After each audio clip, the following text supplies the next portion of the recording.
Hello, my friends, hello, and welcome once again to Stately Vaughan Manor, where Roger and I have returned for my reading report. It's time for my reading report, Roger, where I talk about all the exciting stuff that I read during the previous week, or week and a half, or whatever it's been. It's been a minute since I did a reading report, and that's because the back half of February was terrible. It was terrible, Roger. It was just really busy. And uh, when I did get a day off, there was all this stuff I had to do that I wasn't able to do during the previous week because of all the stuff I had to do. It was that kind of month. Fortunately, February was short, Roger. And now we are on to March. And I'm sure this month will be much better. I'm sure it'll be great. But what have I read? I have read some stuff. So let's talk about the stuff that I read. The little bit that I read. It's going to be a short one today. So I'll break out my list for the 500 book challenge, the challenge where I have to read 500 books that I own before I'll buy any new ones. So, what number was I at when I stopped last week? Well, I stopped last week, or whenever it was, with book number 343. That was The Amazing Spider-Man, Spider-Man No More, which was Spider-Man Epic Collection. And then the next book was 344, which was Alan Quartermain by H. Rider Haggard. Alan Quartermain by H. Rider Haggard. So I broke out my Works of H. Rider Haggard volume and read Alan Quartermain, which is the sequel to King Solomon's Mines, which I read in January. I thought, hey, I'll just keep reading H. Rider Haggard. Alan Quartermain, the hero of King Solomon's Mines, ended up being a very, very popular character for H. Rider Haggard. So he ended up with a long series of stories and novels about this character. But originally, he wrote King Solomon's Mines. That was a tremendous success, which it deserved to be. It was a fantastic book, probably the greatest adventure novel I could think of. But that was a tremendous success. So as soon as that was published, he started working on a sequel, a direct sequel to King Solomon's Mines, which was Alan Quartermain. And H. Rider Haggard, I suspect, thought that this would wrap things up for this character because this is chronologically the last adventure in the Alan Quartermain series. But Alan Quartermain was just too popular, so H. Rider Haggard had to bring him back after this book. And indeed he did. And he brought him back in a bunch of prequels. So every other Alan Quartermain story that he wrote after he wrote Alan Quartermain took place before King Solomon's Mines. But this is the last book in the Alan Quartermain adventures chronologically. It would be interesting to read this series chronologically, which I've never done. So basically, when you read all of the other Alan Quartermain books, you know eventually what's going to happen to Alan Quartermain. And so talking about this book, Alan Quartermain, the sequel to King Solomon's Mines, is a bit difficult because it's fraught with spoilers, So we'll have to tread carefully, Roger. It is a fantastic book. I really, really liked it. Alan Quartermain isn't quite as good as King Solomon's Mines, which is no surprise, being how great King Solomon's Mines was. But it's excellent. It's really, really good. Another Lost World novel. And in this book, H. Rider Haggard really comes up with like the template for all Lost World novels to come. I think Edgar Rice Burroughs probably owed Haggard some money because a lot of Edgar Rice Burroughs' Lost World seemed a bit familiar, a bit like the one you find in this book. It's really, really entertaining. So poor Alan Quartermain, he is back in England You know, he's lived for years and years in Africa as a big game hunter, explorer, uh, and he got a ton of money in the King Solomon's Mines adventure. So, you know, he went back to England. And now that he's back in England, he's been living in England for a number of years. He's in his 60s now, and he suffers a great personal tragedy. And he's kind of aimless at this point. He's back in England, he's super rich, but he doesn't really feel at home. You know, he felt at home in Africa. And so he decides he wants to go back to Africa and have one last adventure. That's what's on his mind. And it just so happens that his two companions from his adventure in King Solomon's Mines, Good and Sir Henry Curtis, they are both restless as well. And they meet up with Alan Quartermain and they talk about it. And they're like, you know, let's go back to Africa and let's just have one more adventure. Let's just do that. Let's go and have some tremendously dangerous adventure that will probably kill us. Let's just do that. We're bored. So they do. I mean, their object in this mission is just to have an adventure, to go out and have fun and, you know, experience some danger one last time because they're super rich. They don't need money. So, and, you know, they're not out to rescue anybody like they were in the last book. So it's just restlessness and the need for adventures. So they go out on basically a very dangerous vacation. And it indeed turns out to be very dangerous. So Alan Quartermain had heard tales of a lost race of white Africans. And they're way out in the middle of nowhere. But he doesn't know exactly where. But he's heard stories. And he thinks, you know, I'm going to go out and try to find these people. Just for the heck of it. And so that becomes their mission. And they go through a series of dangerous adventures. But they do eventually find this lost civilization, which is cut off from the rest of the world. And they barely make it into this place by sheer chance. You know, they find the one avenue into this place, which is cut off from the rest of Africa by tall mountains and marshes and bramble bushes and every other kind of barrier you could think of. And it's an area about the size of England, which is ruled by two beautiful queens, but it's kind of a feudal place. You know, there are different warlords and barons all over the place. But technically they have two queens.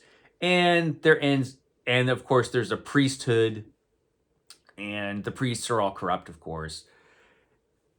And Alan Quartermain's in his 60s, but his friend Sir Henry, he's like this big strong dude, and he becomes the hero character who falls in love with one of the queens, because one of the queens is of course good and one of the queens is kind of dastardly. And so it's a whole thing, and there ends up being a revolution and a huge battle because you got to have one of those. And it's fantastic. It's absolutely great. And it's really kind of moving at places because Alan Quartermain believes he's coming towards the end of his life, you know.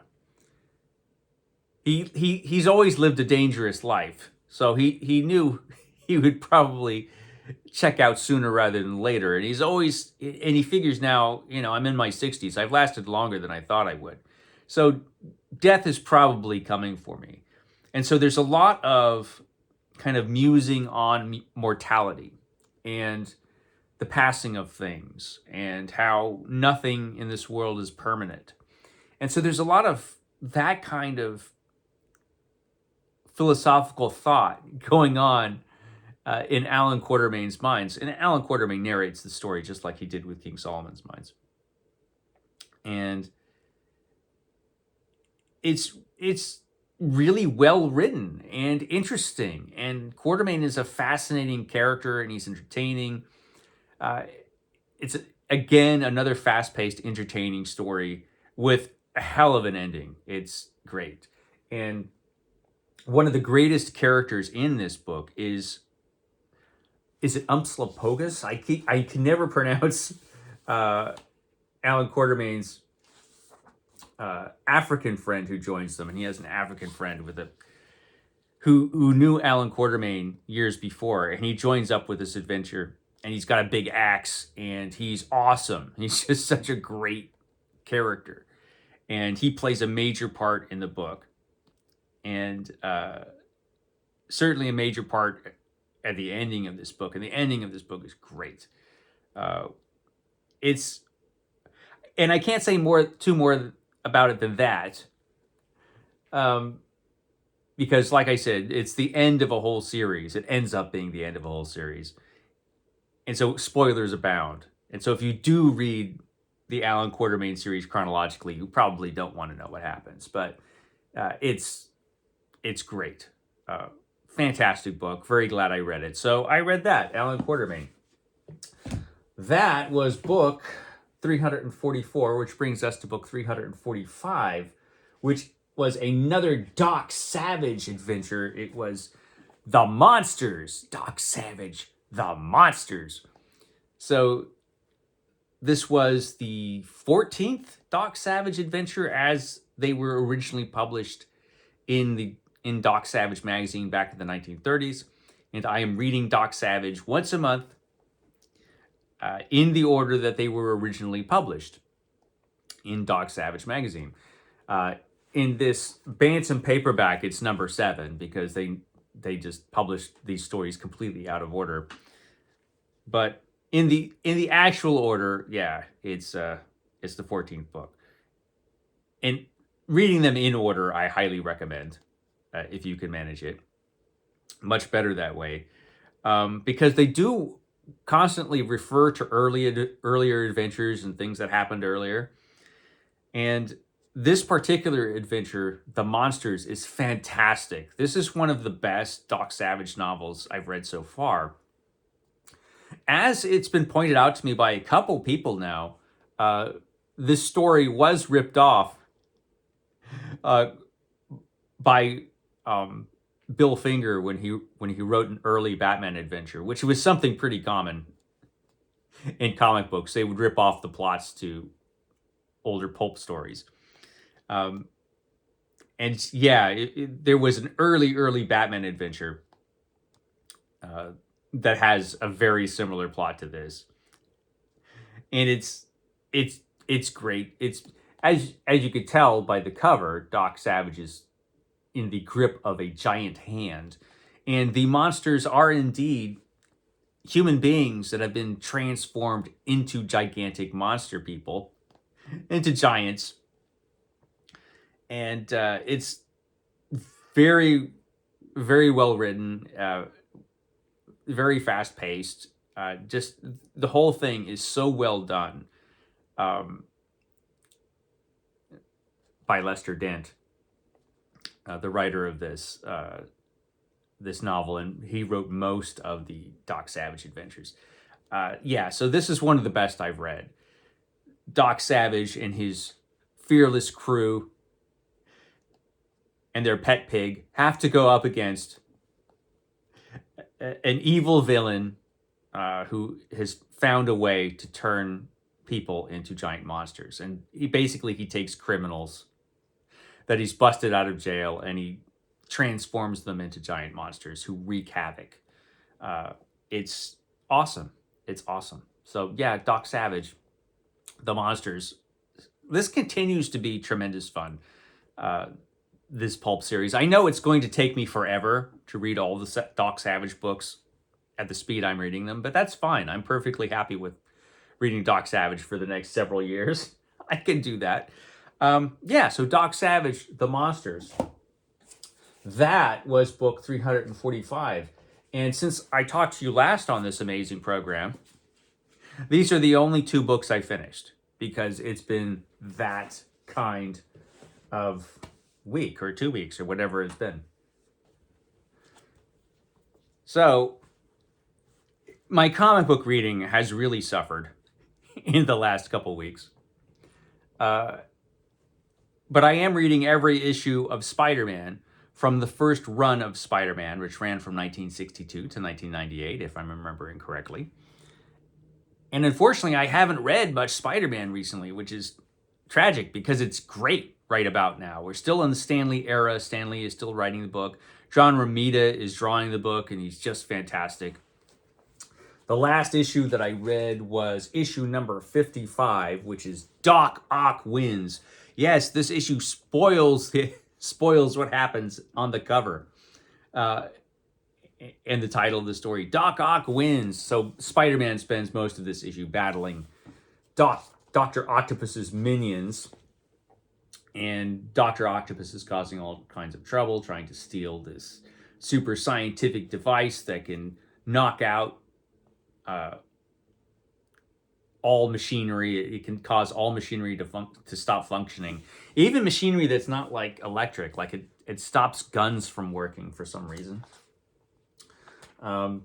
Yeah, so Spider-Man battles Dr. Octopus. It's a great fight, but at the end, Dr. Octopus decides to turn this mysterious machine on Spider-Man just to see if it'll have any effect. Spider-Man's not a machine, but Dr. Octopus is like, Spider-Man's kicking my ass. I'm going to find out if this will work. And it does have a terrible effect in that suddenly Spider-Man gets amnesia. He gets amnesia. He can't remember who he is. He's like, who am I? And Dr. Octopus is like, don't you remember? You're a criminal and you work for me. Yeah, you're a criminal and you work for me. So do what I say. And Spider-Man's like, I don't remember. I have no choice but to believe you. Actually, he does have plenty of choice. He doesn't have to believe this guy, but he does. And this is the next issue. So, awesomeness is to come with that. So what am I reading right now? This book, Tough as Nails by Frederick Neville. Tough as nails. So it is March Mystery Madness. There is a mystery reading event going on right now. So this is kind of appropriate. Tough as Nails by Frederick Neville. The complete cases of Donahue from the pages of Black Mask magazine. One of the greatest mystery and detective magazines of all. And Frederick Neville, I have some of his books. I have a few of his books, but I haven't read much of Neville, even though he's really, really good. Most of what I've read have been in anthologies. And I got this particular book, Tough as Nails, from my good friend, the International Man of Mystery, who likes to travel the world and occasionally send me books. And he sent me this one, Tough as Nails. And I thought, man, that looks cool. I want to read that. But it is 500 pages long, so maybe I'll wait. And then I said, what the hell? I want to read that book. So I picked it up and started reading it. And I read the first book in this big, gigantic collection of tough Dick Donahue stories. And it was excellent. First story was Rough Justice, the first Donahue story. And this character took over for Dashiell Hammett's The Continental Op in Black Mask when Dashiell Hammett left Black Mask to write better paying hardcover books. And so, that spot was open and this character stepped right in because Frederick Neville was a very popular writer in Black Mask and, a popular pulp writer in general. But we haven't heard much about Frederick Neville, not like we hear about Raymond Chandler or Dashiell Hammett or Earl Stanley Gardner or some of the other people that wrote for Black Mask magazine. And Will Murray writes the introduction to this volume. Really good introduction by Will Murray. And he speculates in his introduction that the reason for that is that Frederick Nebel, he moved on to writing for the Slicks, which were the more expensive magazines, like the Saturday Evening Post and stuff like that. So he kind of graduated from the pulps to a higher paying gig, and a different type of story. And so he kind of left pulp writing behind. And later on, he refused to have any of his pulp stories be reprinted because he thought that they didn't really age well. So he was writing in the 1950s and the 1960s and thinking, my old stuff is too out of date. It's just really pulpy and very much of its time. And he had a point. When you read the first story in here, Rough Justice, it's very much of its time in that it uses a lot of slang and just the style of the writing.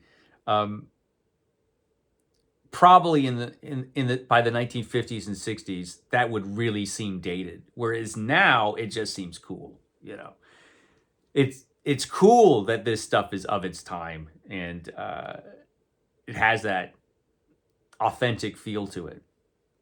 Whereas probably in the 50s and 60s, it would just be like, out of date old stuff.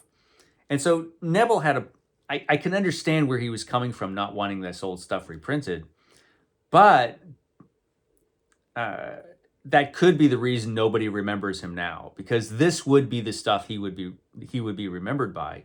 But for the longest time, it wasn't reprinted anywhere. Now it has been reprinted in several different volumes, and he has shown up in a lot of anthologies and things like that. But it might be a little too late for Frederick Nebel to get the kind of fame that Chandler and Hammett have achieved over time. And to be fair, from what I've read, he doesn't quite reach Hammett or Chandler level as far as his writing is concerned, although it is really good. It's excellent stuff. If you like pulp fiction, man, this is for you. And so I have a lot of this to read. I only read the first story, so I have a lot of this to read. So I'll talk more about this book next week. I've babbled on long enough. I will catch you next time.